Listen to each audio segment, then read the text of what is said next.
Tá, então eu vou iniciar aqui a aula.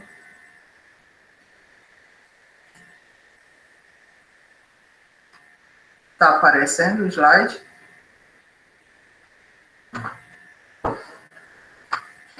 Tá. Então, vamos lá. Hoje a aula ela tem como tema a estabilidade de taludes em barragens. Né? Quando a gente fala de estabilidade de taludes, assim como instrumentação, assim como fluxo, são assuntos bastante vastos, né? Então a gente consegue, eles são largos e profundos, vamos dizer assim. Aqui a gente vai focar mais em barragens, né, para verificar essa estabilidade. É claro que eu digo que aqui é uma introdução, gente, é para vocês entenderem o que precisa ser analisado, que instrumentos eu posso utilizar, eu falo assim, do ponto de vista computacional, que a gente pode usar ao nosso favor para poder chegar à seguinte conclusão. O talude, né, já que a estabilidade de talude, ele está instável ou ele está estável. Né? Então, o resultado de todas essas análises que existem, que a gente sim pode fazer desde pelo método analítico, pelo método de desenho, enfim, cálculo mesmo, para a gente chegar ao dito cujo lá fator de segurança, né? E chegar à conclusão se aquele talude ele está ok ou não para aquela situação. Só que para isso a gente tem que incluir as condições de contorno, do barramento e uma série de outros parâmetros que eu vou apresentar para vocês. Então aqui a gente observa, por exemplo, já um recurso, né, que é possível de ser utilizado para calcular a estabilidade de taludes de barragem. Então aqui a gente pode perceber, né, um barramento. Outra coisa que eu consigo perceber, essa linha azul aqui já é uma condição de contorno, né? Certamente ele está indicando aqui que vai ter água montante. Aqui no eixo Y eu tenho a elevação desse meu barramento, então mais ou menos aqui esse barramento está em torno de até 5 metros, 4 metros e meio, 5 metros. E aqui a distância horizontal. Eu percebo também aqui um dispositivo de drenagem, que, enfim, aqui não dá para saber o que é. Aparentemente é um dreno de pé, mais interno. E essa parte achurada aqui em verde é como se eu colocasse ali para o sistema de barramento que a pior situação fosse essa, né? Dessa fatia aqui, que a gente pode chamar de fatia, de cunha, ela se tornar instável. E outra situação que vocês percebem aqui são esses monte de pontinhos, que isso já é do próprio programa, que vai dizer o seguinte: o fator de segurança para essas condições aqui está dando 1,38. Né? Se a gente for pensar lá atrás, né, o que ocorre a ruptura é quando o fator de segurança é 1. O que quer dizer isso? Que o que a força solicitante ali é igual a que resiste, então está na iminência de ruptura. Então, geralmente, não é isso que a gente quer, né? Porque senão você vai ter um rompimento ali daquele talude. 1,38, você já está numa margem bem distante de quando o fator de segurança é 1. Então, pode-se considerar que esse talude está estável. Tá? Então, aqui são ferramentas que você pode utilizar, ferramentas computacionais que pode utilizar lá os projetistas, né, para ter uma avaliação dessa estabilidade. Então, o estudo de projetos, basicamente, ele gira em torno dessas três fatias aqui, né, que é o estudo de percolação. E aí, o estudo de percolação é relativo à aula anterior, né, que é principalmente para a gente avaliar se a transição granulométrica dos materiais ela está execuível, né, do ponto de vista de ser filtro e dreno, que são aqueles dois critérios que a gente falou na aula passada, né, critérios propostos por Tesague, porque sim, a gente precisa que a água passe pelo meio da barragem, por meio do núcleo, dos filtros, dos drenos, porém, é só a água que tem que passar, né? Eu não posso ter ali a passagem de partículas. Então, esse primeiro estudo de percolação já foi visto na aula anterior, e eu digo o seguinte, daquela aula toda que foi ministrada, claro que é interessante saber o que é do que compõe o filtro, como é que essa água se direciona para dentro do barramento, mas principalmente, gente, questões relacionadas a isso, do material do filtro, ele facilitar a passagem de água, né, porém, reter, né, fora do filtro essas partículas sólidas, porque não é interessante ter essa migração, por exemplo, de argila para dentro do filtro, ou da areia para dentro se for seção mista, né, para dentro de transição. Porque se tiver essa migração, as características dos materiais, elas mudam. E o projeto e a execução não é feito para isso, para ter uma mudança dessas características. E hoje a gente inicia a parte de estabilidade de taludes e análise de tensão e deformação. São assuntos, gente, bastante complexos. A intenção aqui é mostrar ferramentas para vocês, mostrar os princípios. Não tem como sair de uma aula sabendo estabilidade de taludes, tá? Porque, como eu falei, existem, assim, disciplinas, estabilidade de talude 1, estabilidade de talude 2, cada uma com 60 horas.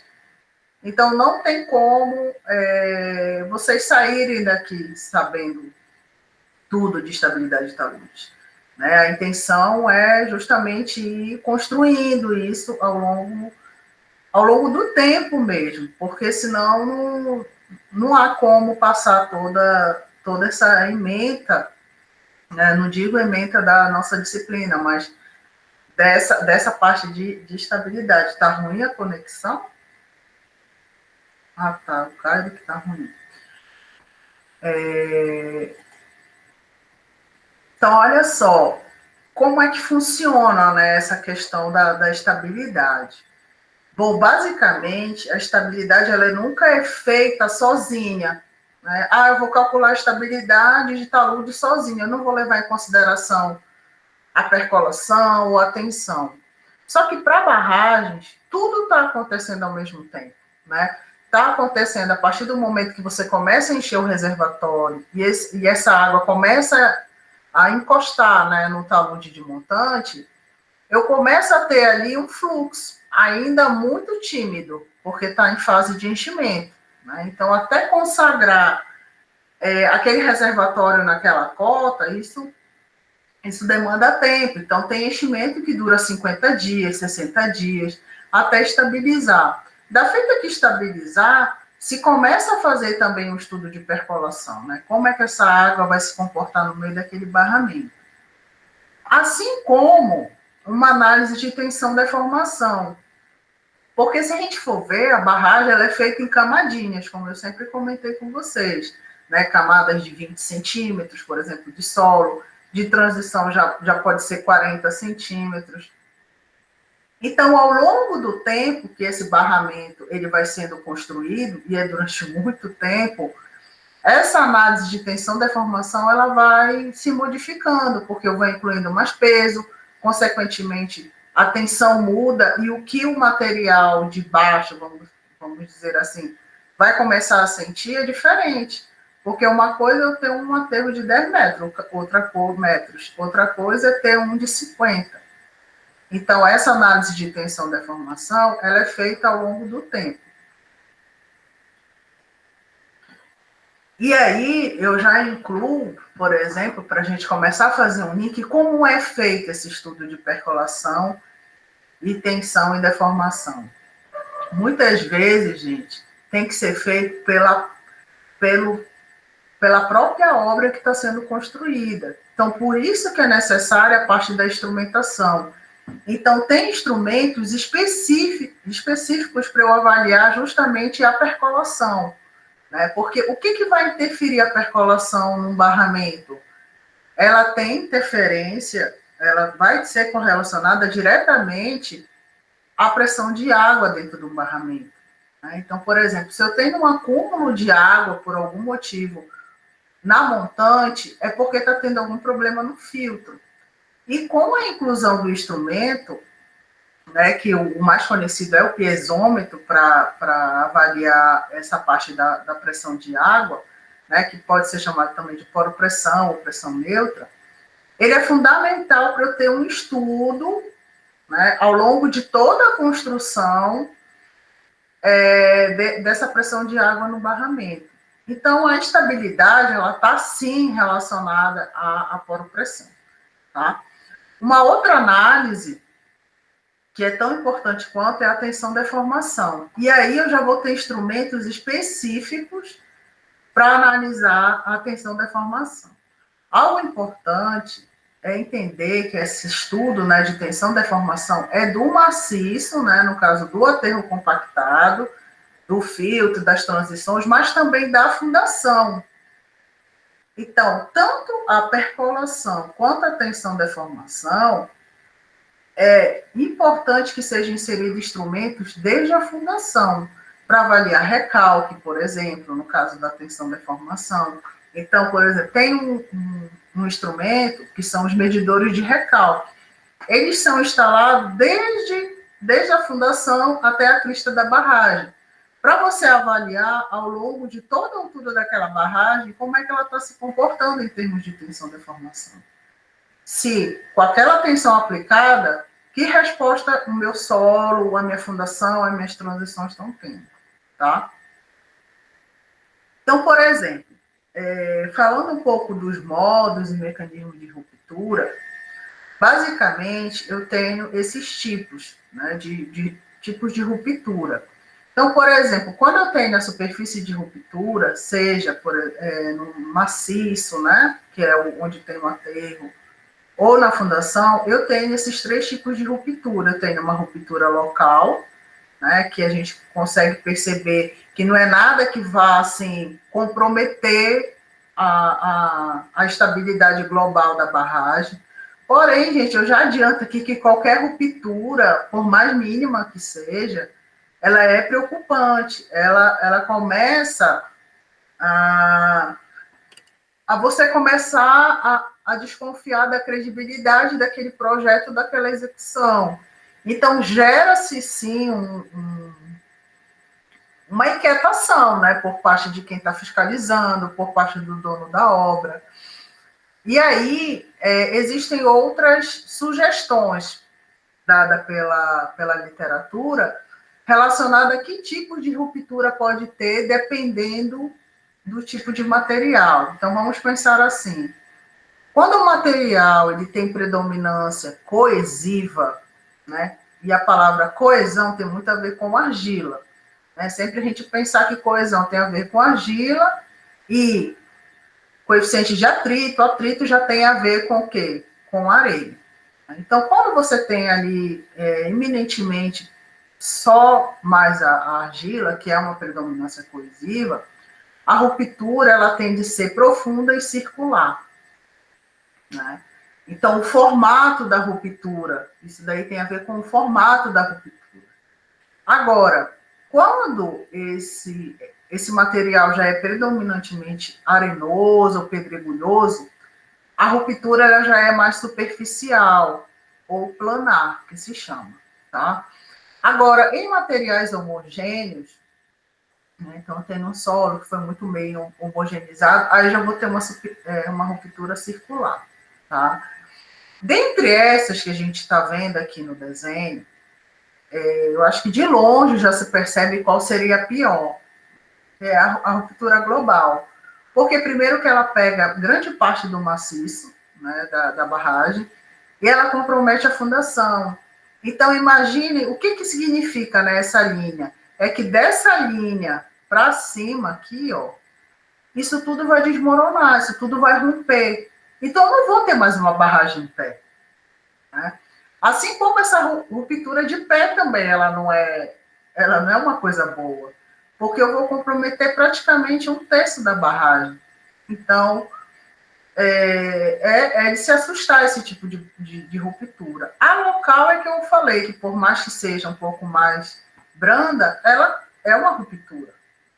Então, você consegue perceber ali que tem algo que não foi construído, executado ou projetado. Será que não é a inclinação do talude que está muito em pé? Então, tem uma série de avaliações até chegar à conclusão de que foi um erro executivo, um erro de projeto.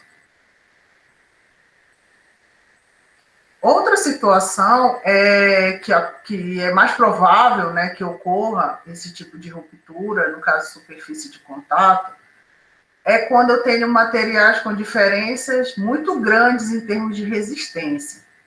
E aí, eu peço para vocês lembrarem lá da questão do... Só um momento aqui. Da questão da seção mista. Né? A seção mista, ela é um tipo de seção onde eu tenho muitos tipos de materiais e a diferença de resistência é muito grande. Então, por que eu sempre falo da questão de transicionar os materiais? Porque quanto mais você faz isso, mais você vai transformando algo que é... Peraí, deixa eu ver se eu volto o chat aqui.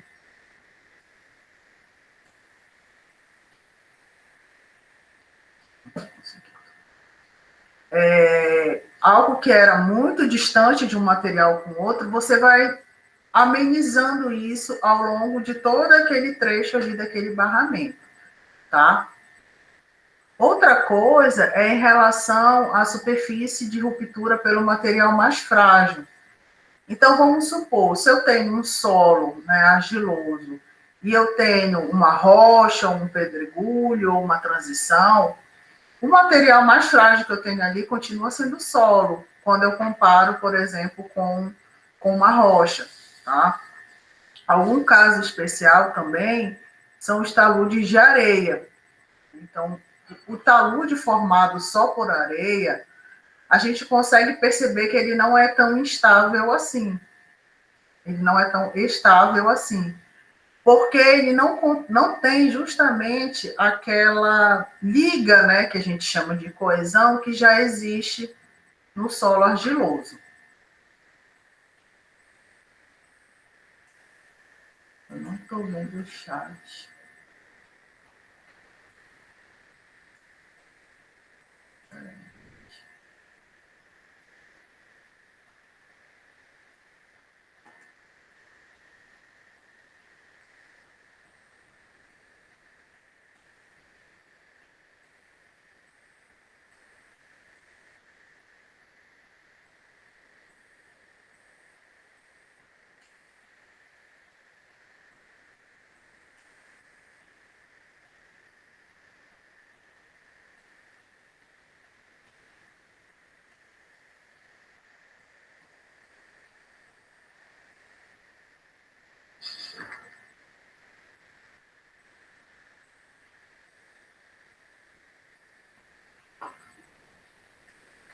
Gente, eu não estou vendo o chat, então se vocês precisarem falar, eu não consegui ativar aqui.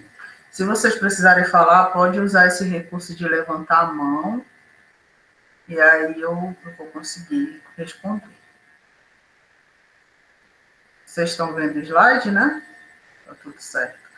Então, olha só, efetivamente, essa parte de estabilidade, eles se baseiam, né, basicamente, de haver equilíbrio numa massa de solo, na iminência de entrar em um processo de escorregamento. Então, nada mais é do que a gente analisar. Essa massa de solo, ela está estável para todas as forças solicitantes que ela vai ter? Então, esse tipo de método a gente chama de método de equilíbrio limite, que certamente vocês já viram também lá em disciplinas relacionadas a estruturas, tá? E dentre esses métodos, existem três que são os mais conhecidos, que é o método de círculo de atrito, o método sueco das lamelas e os métodos das cunhas.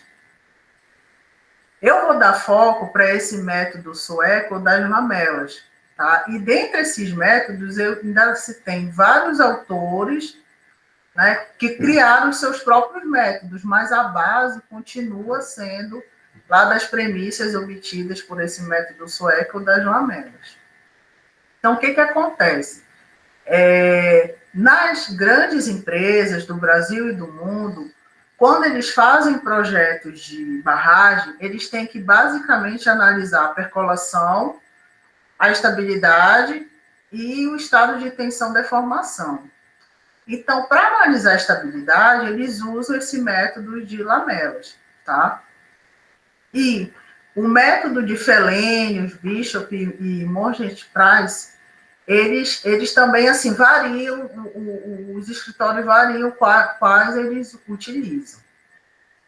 Então, por exemplo, se você quer aprofundar ainda mais nesse assunto, tem aquele livro Obras de Terra. Eu sei que a questão da biblioteca, né, devido à pandemia, parece que ela voltou a fechar, mas é um livro que eu acredito que ele está bem detalhado, essa parte dos métodos, né? E para quem quiser, eu coloquei aí as páginas relacionadas. São métodos, assim, que você consegue fazer na mão. Nos escritórios se utiliza na mão? Não se utiliza na mão. Mas esse método, ele é base também para os softwares específicos para calcular a estabilidade de taludes. Então, lá dentro, a linguagem é baseada nesse método, tá? Então, por isso que eu até digo, para quem vai começar a enveredar também essa parte de projeto, é interessante ter a sensibilidade de fazer na mão. Na mão que eu falo pode ser pelo Excel, pelo que vocês utilizam aí, mas para sentir esse método todo. Mas na prática, gente, o que se utiliza são os softwares mesmo, tá? Então, o método mais utilizado é o Bishop, tá? Ele possui, sim, algumas restrições, né? Evita-se o uso quando existe aplicação da força horizontal à superfície de ruptura não circular. Então, todo método, ele tem, assim, algumas indicações e também as contraindicações. Ele também, ele verifica a questão do fator de segurança. Então, é um tipo de método interessante a ser usado. E aí eu volto a falar o que eu venho comentando, a questão dos softwares, né?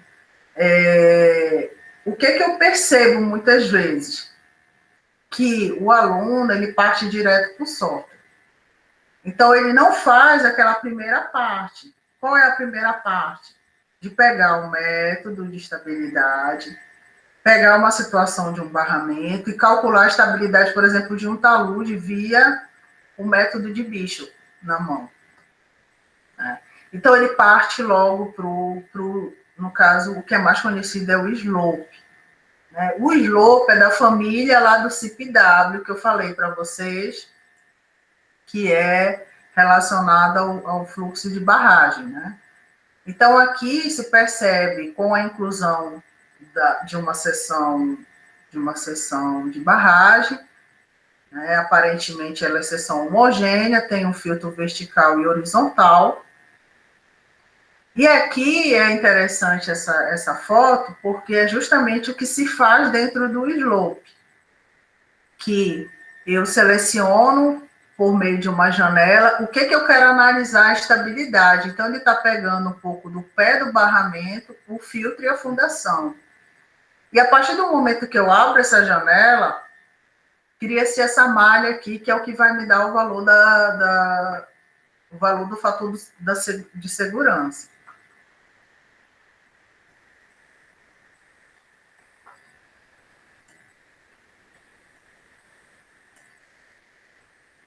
Então, aqui, por exemplo, para aquela janela que foi aberta, né, para pegar o talude de montante, o filtro e essa fundação aqui, que está mais em contato com o barramento, o fator de segurança deu 291.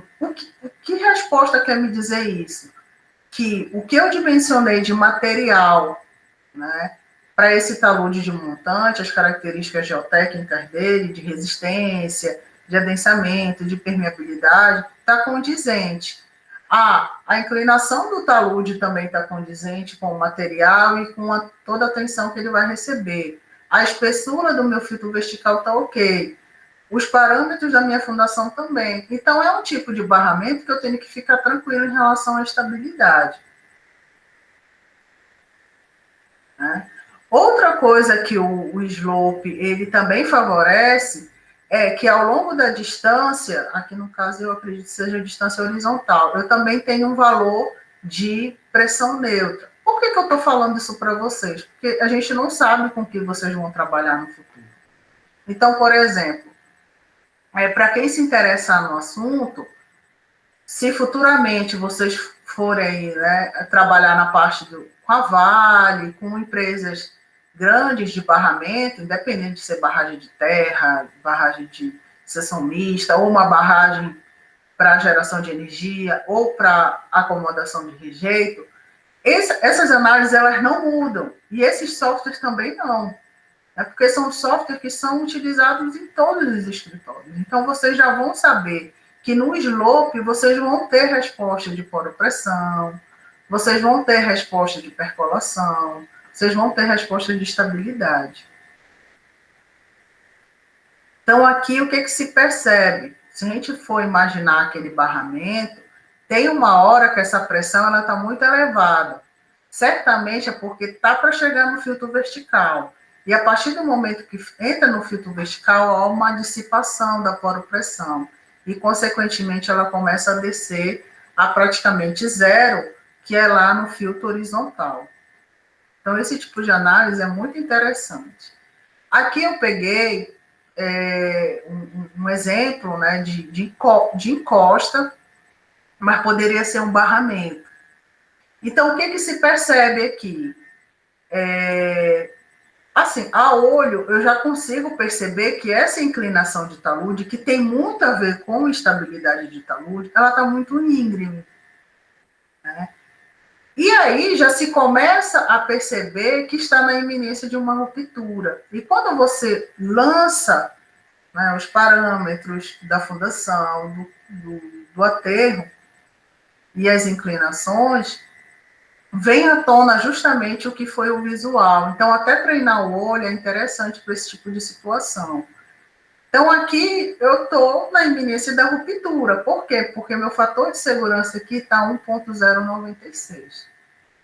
Tá? Eu acredito que tenha mais exemplos. Né?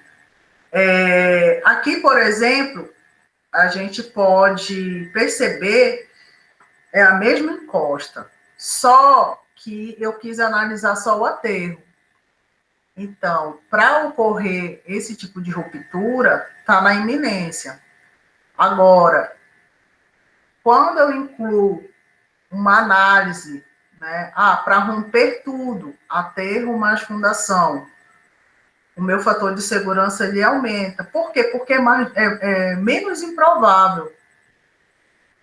É mais difícil de ocorrer esse tipo de escorregamento quando inclui aterro mais fundação. Tá? Quando eu vou analisar esse conjunto, aterro mais fundação, no caso a fundação sendo verde e o aterro amarelo, é praticamente improvável de acontecer isso. Por quê? Porque meu fator de segurança aumentou aqui. Ok. Só que aí, imaginem só a gente analisando essa parte de barramento numa barragem, essa parte de estabilidade numa barragem. A barragem, ela inicia com a construção. Né? Então, ao longo do tempo, você vai construindo as camadinhas e tal, até chegar ao topo. E aí você tem a primeira etapa primordial para analisar a estabilidade, que é quando? O final da construção. Quando a barragem ela já está na cota de coroamento, ou seja, ela chegou lá na crista, na cota lá do projeto, mas você ainda não tem água, né? Ainda não houve um enchimento. Então, antes do enchimento, vamos analisar como está a estabilidade dessa barragem? Então, o que é interessante? Pegar realmente passar para o software o que foi construído. Porque, gente, entre o que foi projetado e o que foi construído, existem diferenças. É interessante que não sejam muitas, mas é um material que acabou, é um tipo de solo que faltou na jazida, ou é um tipo de solo que estava úmido, muito úmido na jazida, além do permitido, e você teve que utilizar outro material.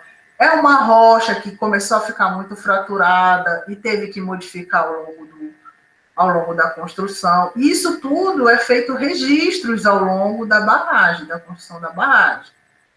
Então, todas essas modificações, elas têm que entrar justamente nesse projeto que vai ser analisado ao final da construção, tá? Então, você vai pegar todas essas modificações, ou você pegar uma obra, teve sorte que não modificou nada. Nunca vi esse tipo de obra, mas pode ser que exista.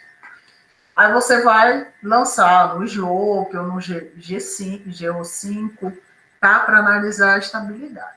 Beleza, você vai ter lá um fator de segurança. Posteriormente, vai começar o enchimento. Da feita que começa o enchimento, vai mudar um pouco o cenário, porque eu já vou ter uma água ali. Durante o enchimento, vai se começar a aumentar essa cota de água que está montante da barragem. Então, também você pode pegar esse projeto que você fez real, né, do que aconteceu, e começar a incluir essa carga de água. Então, essa seria a segunda fase da análise de estabilidade. Beleza, você vai encher ali o reservatório durante muitos dias e vai chegar também aquele NA de montante. Então, pode ser o médio, o maximoro, enfim. E você vai ter uma resposta daquela estabilidade. Ok. Começou a encher, e aí vai começar a gerar. O que é gerar? Né? Vai começar a operar. Então, também vai ter que passar por um momento de calcular a estabilidade durante a operação. Tá? Essas fases, gente, são obrigatórias de analisar. Tá? É claro que essa análise também ela foi feita lá atrás, quando ainda estava na fase de projeto.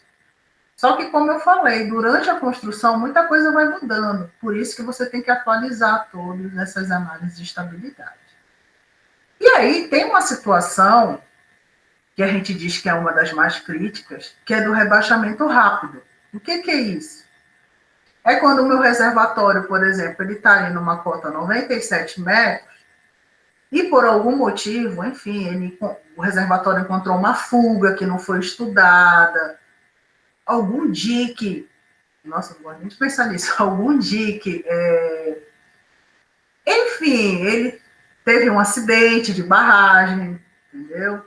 Ele se abriu, algum motivo aí. E o que vai acontecer com a cota do reservatório? Ela vai ter um rebaixamento muito rápido.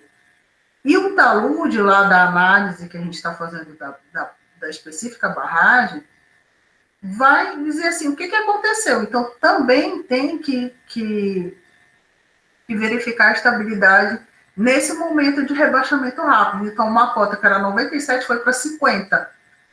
Então, o que aconteceu? Então, o barramento ele vai sentir essa consequência desse rebaixamento rápido. Então, também é uma outra análise que necessita ser feita.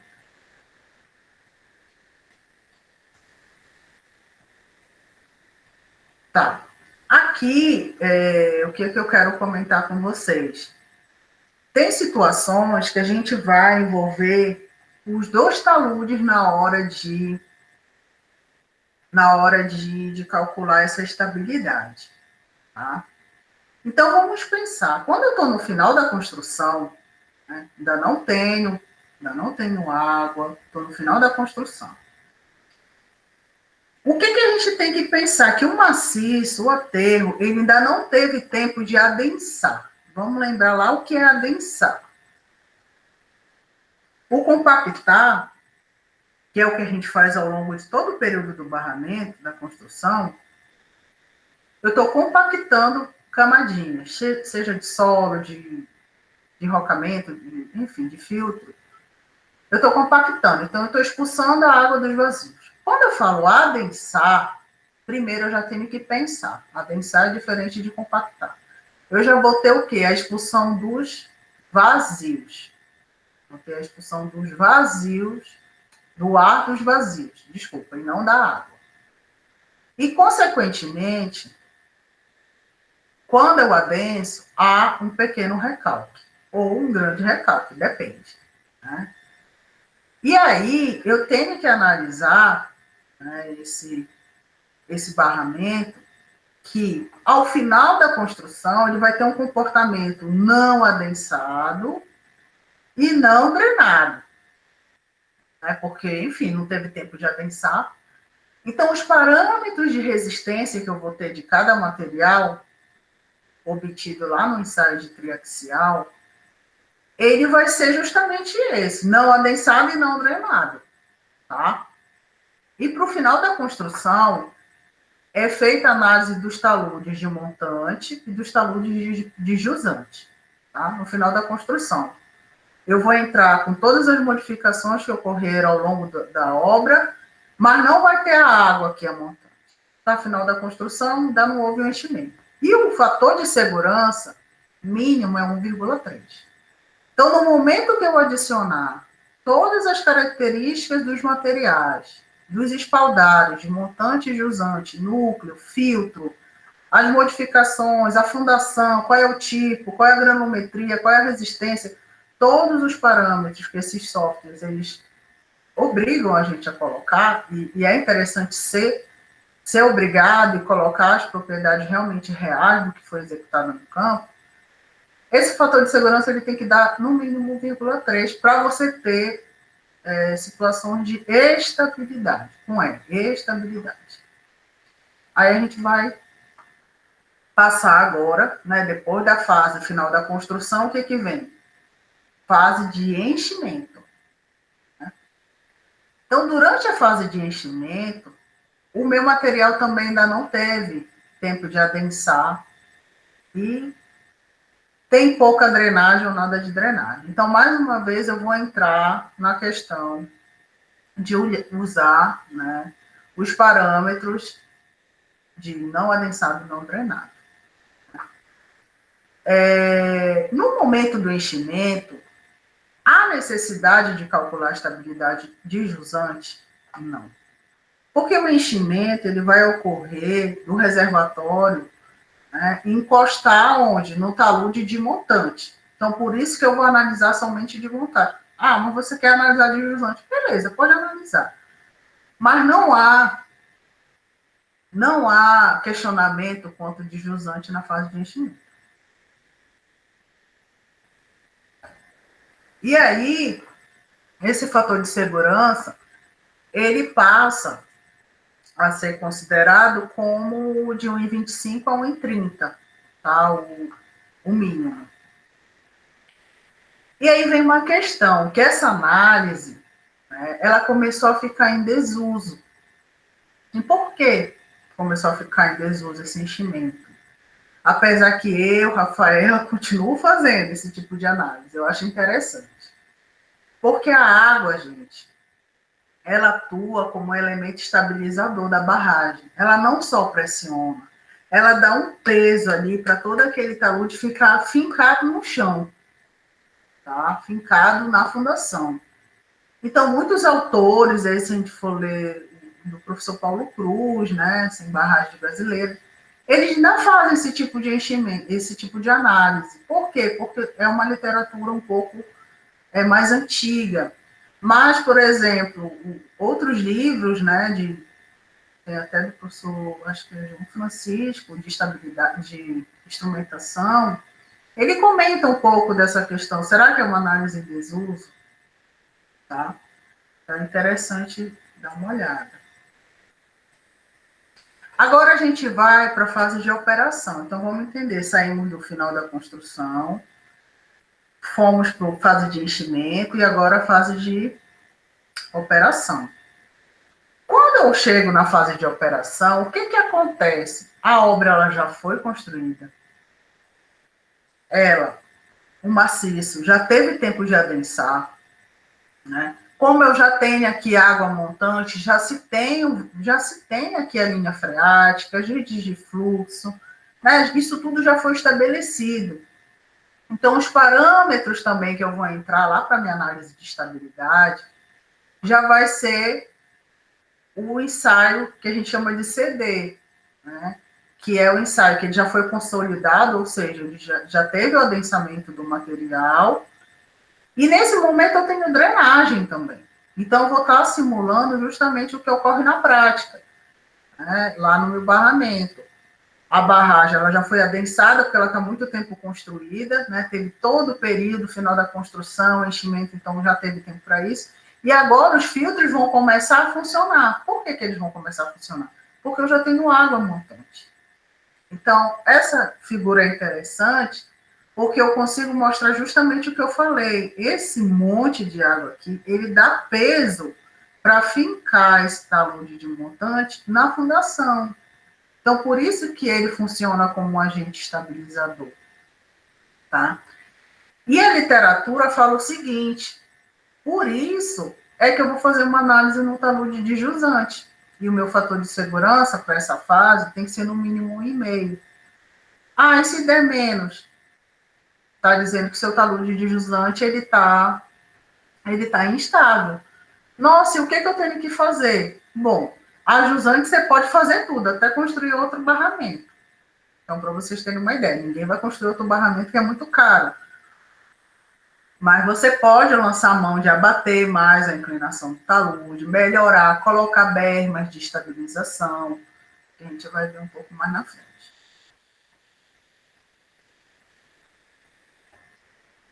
E aí, gente, a gente vai para uma situação que é provavelmente a condição mais crítica no barramento, né? É quando há o rebaixamento rápido, que é justamente por algum acidente, houve esse rebaixamento. Enfim, ao longo ali do reservatório houve uma fuga dessa água e houve esse rebaixamento. O que era uma cota aqui foi para cá para baixo. Então, vamos ter impacto no talude de jusante. E isso precisa ser mensurado em termos de estabilidade, né? Então, vamos imaginar todo o maciço, né, como o rebaixamento rápido vai ocorrer pós-enchimento, esse maciço ele já sofreu o adensamento. E aí tem a questão, o que aconteceu com o meu talude de montante?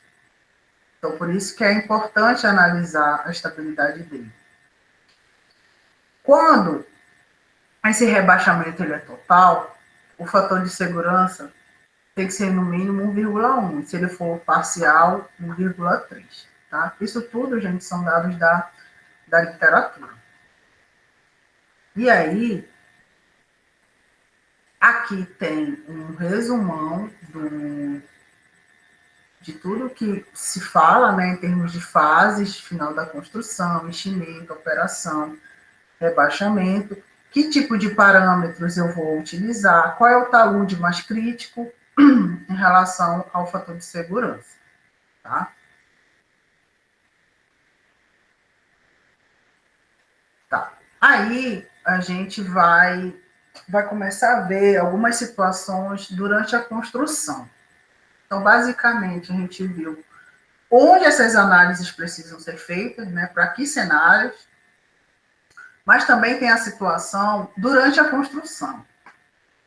Então, olhem só, durante a construção, existe algo dentro da mecânica dos solos que se chama mecânica dos solos não saturados. Né? O que quer dizer isso? Geralmente, as nossas obras, nossos projetos, tudo são na base dos solos saturados. Né? Os solos saturados é uma premissa, é algo que facilita a gente a projetar, tá? Que são conceitos mais simples do que, por exemplo, o não saturado. Então, o que acontece? Durante a construção, mas na Vera, durante a construção, o que acontece é justamente essa porção dos solos não saturados. Alguém fez pergunta.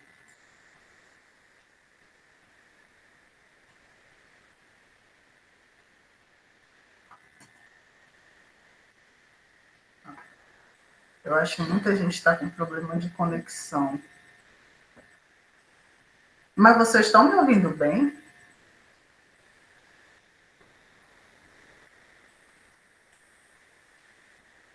Tá. Qualquer coisa, depois vocês deem uma olhada. Então, gente, dentro de uma camadinha, o que acontece? Eu tenho os vazios, eu tenho os grãos, né? E eu tenho água e ar dentro dos vazios, né? Ao longo que eu vou construindo novas camadas, o que vai acontecendo? Eu vou aplicando um carregamento, né, nesses grãos aqui. O que é o carregamento? São novas camadas que estão sendo construídas. E, consequentemente, esse solo aqui, ele vai o quê? Adensando, né? Até o passo que dentro dos vazios eu vou deixar de ter essa situação de solos não saturados e vou passar a ter solos saturados. Por quê? Porque dentro dos vazios eu vou ter só água, né? Porque se a gente for lembrar, o adensamento é justamente isso, é a expulsão de ar dos vazios. Então, o que se quer dizer isso? Que durante um período eu ainda vou ter ar dentro dos vazios, mas ao longo da construção da barragem, como eu vou construindo outras camadas em cima, e esse maciço vai se adensando, ela vai começar a funcionar como solo saturado, porque eu vou ter só água dentro de todos os vazios, tá? Então, isso é importante ter comentado, porque isso que vai delimitar, por exemplo, a instalação de instrumentos num barramento, né? Para eu analisar como é que está essa pressão de água ao longo do comprimento da barragem, ao longo da largura dela, vamos dizer assim, tá? Então, por isso que é importante a instalação de instrumentos. Tudo bem. Aí, vamos lá. Eu estou com problema no meu talude de jusante. Existem algumas medidas corretivas para essa estabilidade. Tá? O que acontece, gente? Aqui, a gente pode ver que tem um problema aqui, que o meu fator de segurança está 1,03. Então, tem uma barragem, embaixo tem argila mole, e mais embaixo uma argila mais competente. Então, aí... Deixa eu ver se tem alguma pergunta. Então, aí eu tenho um problema, porque o fator de segurança está muito próximo a 1,03. Né? Muito próximo a 1. Eu vou reconstruir a barragem? Não. Gente, nunca a gente vai reconstruir uma barragem do zero. Então, aqui lança-se mão de uma berma de estabilização, ou berma de equilíbrio, tá? Então, vocês percebam que eu criei um ambiente, um patamar aqui mais estável. Até essa inclinação aqui, ela ficou mais favorável. Então, só de fazer essa berma, eu já tenho um fator de segurança de 1,35. Então, passou de 1,03 a 1,35. E isso é muito possível de realizar. Por quê? Porque eu não tenho água, que é talude de jusante. Tá? Outra situação, né, da ruptura, por exemplo, quando acontece também no talude de jusante, esse fator de segurança ele está muito próximo a 1, vocês conseguem ver que esse talude ele está inteiriço aqui, né? Não tenho patamares, não tenho nada. Então, lança-se mão de construir bermas, que são esses patamares aqui. Então, de 10 em 10 metros se constrói uma berma dessa. Então, você consegue espacializar mais o barramento, né? Ele fica até mais deitado, o talude de jusante.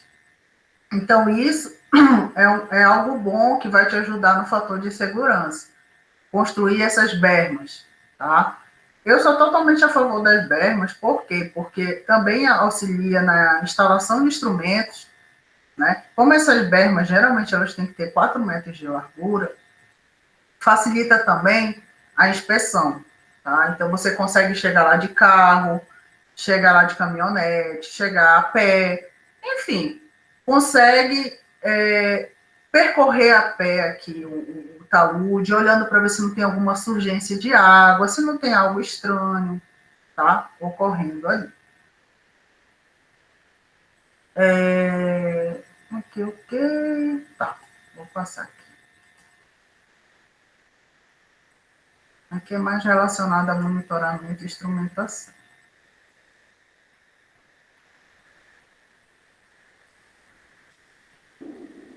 Luan levantou a mão.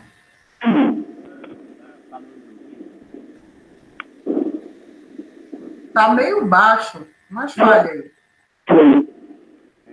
No caso, essa perna, ela pode ser usada, por exemplo, naquelas barragens que estouraram lá mais. Exatamente. Tá. Peraí, eu escutei só essa berma, pode ser utilizado. Aquelas barragens que estouraram em Mariana, poderiam ser usadas antes, como medida corretiva? Entendi. Tá. Sim, poderia ser utilizado. Não sei se iria salvar Mariana, porque ali em Mariana tiveram outras patologias, né? Então, principalmente relacionado a fluxo. Então, quando a gente pega o laudo lá de Mariana, eles depositaram, né, resíduos, rejeitos diferentes, de diferentes granulometrias. Então, eles misturaram isso. O que, em barragem de rejeito, não é recomendado. Então, e também o método construtivo que eles aplicam lá, que é a montante, né? Ou seja, a primeira barragem ela está assentada na fundação, mas as que vão sendo alteadas, né, que é por isso que dá o nome alteamento a montante, parte delas fica assentada no rejeito. Então, esse é um dos motivos. Né? Então, também só construir as bermas de estabilização, não sei se salvaria. Tá? Então, eu acho que é mais complexo de lá. Não... Claro, melhoraria um pouco o fator de segurança, mas não sei se o suficiente para evitar o acidente. Tá? E aqui, gente, eu fiz questão de colocar, já para começar a introduzir também, a questão dos instrumentos, né? Porque, por exemplo, eu acabei de falar que eu sou totalmente a favor das bermas, porque imaginem só, eu tenho um medidor de água aqui, tá? É um instrumento que geralmente ele nasce da fundação. Se eu não tenho a berma, como é que eu vou chegar até esse ponto para fazer a leitura do instrumento? Subir pelo talude? Há riscos, né? Então, por isso que é interessante também ter ali essas bermas, tá? Que vai me facilitar chegar até esses instrumentos. Tá, aí eu tenho um piezômetro, nesse caso nasceu aqui na fundação, né? Aqui eu já tenho até uma crítica em relação a esse piezômetro, porque ninguém vai descer aqui para estar próximo ao reservatório, né? Então, geralmente, essa figura do piezômetro, essa linha do piezômetro, ela fica na crista, porque na crista todo mundo tem acesso. Outro instrumento interessante, aqui, gente, não é aula de instrumentação ainda, mas só para vocês terem uma noção do porquê que é importante a instrumentação para o estudo da estabilidade. Aqui é uma outra linha, né, com os marcos de recalque. Então, aqui vamos entender, né, tem vários desses, que a gente chama de placa, esses triângulozinhos aqui são mais placas, elas estão georreferenciadas numa cota tal. Conforme você vai construindo, você vai executando esse marco aí, né? E aí você tem essa coluna de placas de recalque, e ao longo do tempo você vai avaliando. Ah, baixou um pouco essa placa? Quanto baixou? Porque o quanto baixou é o quanto o aterro está baixando. Né? Então, vocês conseguem ter uma noção do recalque que está sendo, que está ocorrendo ali naquele barramento real. Então, você tem o estimado, que é feito antes do projeto, e você tem o que está sendo realmente executado. Gente, são 11h28 já. Eu vou continuar, não nem sei se eu vou continuar, acho que vocês devem estar cansados. Eu vou parar aqui a apresentação.